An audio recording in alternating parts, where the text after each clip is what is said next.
The overall theme is that we are at the end of an era, that globalization was a moment in time that the United States created artificially in order to generate alliance to fight the Cold War.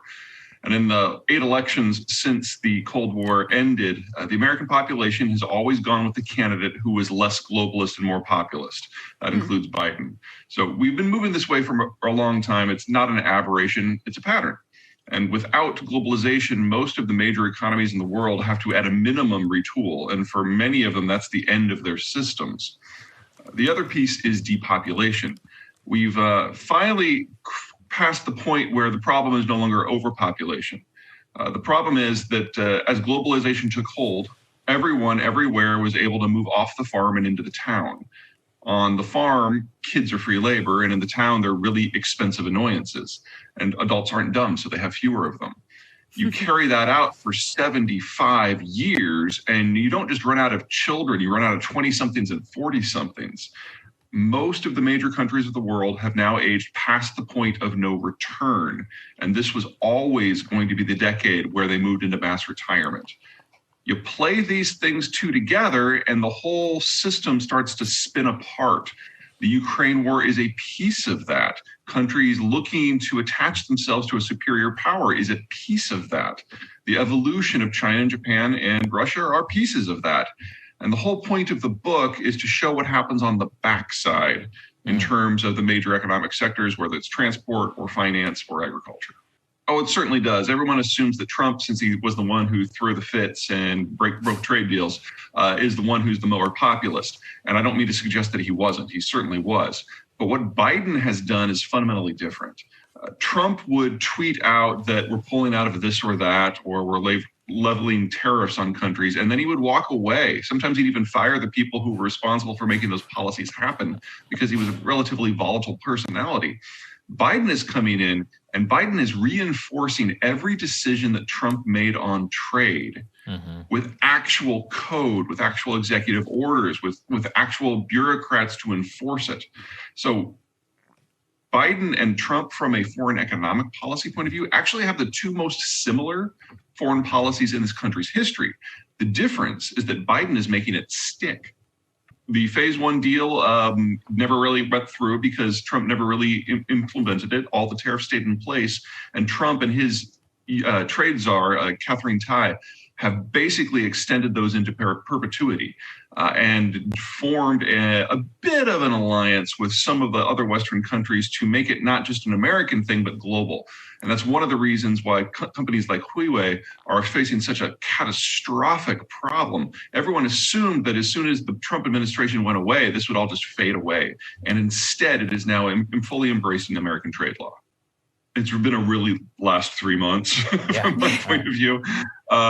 But yeah, the whole book is on that topic. So for example, transport is international, safe and cheap transport is the foundation of all manufacturing supply chains, the entire global energy market, and the entire global agricultural market.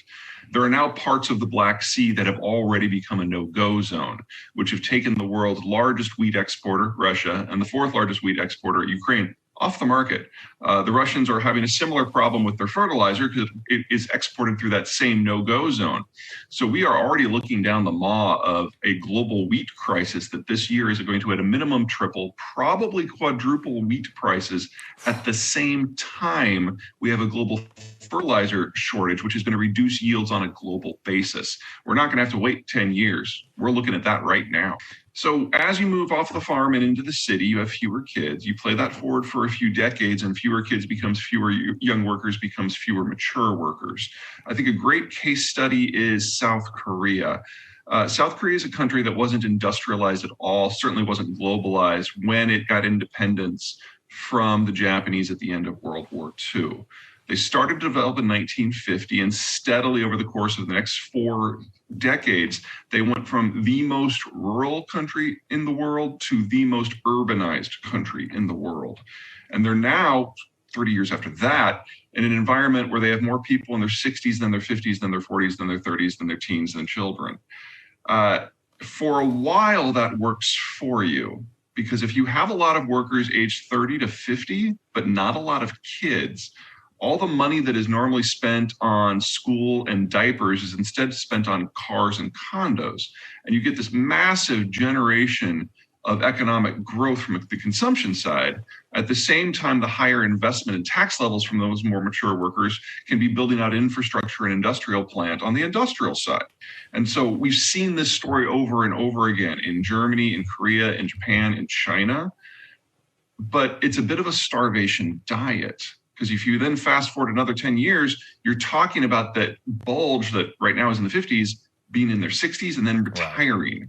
And in that sort of environment, you just have a complete collapse of production and investment and consumption all at the same time.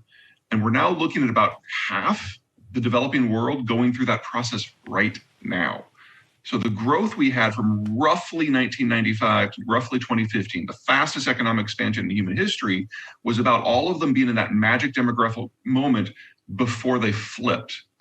Now they're flipping. That's like 9 questions there. I'll do my best. Okay.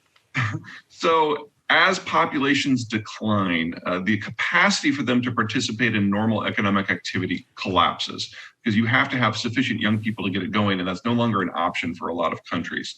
So the model of capitalism or socialism or fascism or communism or whichever ism you happen to be a fan of, they were all designed for the market getting a little bit bigger every year, and they can't cope with a market that's in terminal decline. In terms of global affairs, if you don't have safety on the high seas, and the US is the only country that can even pretend to guarantee that, the steps that allow for modern manufacturing supply chains, the complexity that brings us the goods that we use every day, that breaks down. In that sort of environment, individual countries will feel forced, or out of a sense of opportunity, to take matters into their own hands and try to generate regional manufacturing hubs, regional spheres of influence. The problem is that the resources you need to fuel a modern, industrialized, post-globalist world are not equally spread out around the world. They're very concentrated. So oil in the Persian Gulf, cobalt in Congo, nickel in northern Russia, for example. Not everyone can reach everything. The United States should be pretty much okay, because we're going to be combining the Western Hemisphere with maybe the Japanese and Southeast Asia. But for everyone else, you're looking at sharply truncated capacity to access the inputs that allow modern life to happen. So we're seeing some of this going on right now with the Ukraine war. There are a number of countries who are completely reliant on globalization to allow them to import energy. China's probably at the top of that list. And in a world where Russian crude is going offline bit by bit, that means the entire map of where crude can go is going to reshuffle. So it's probably going to look something like this.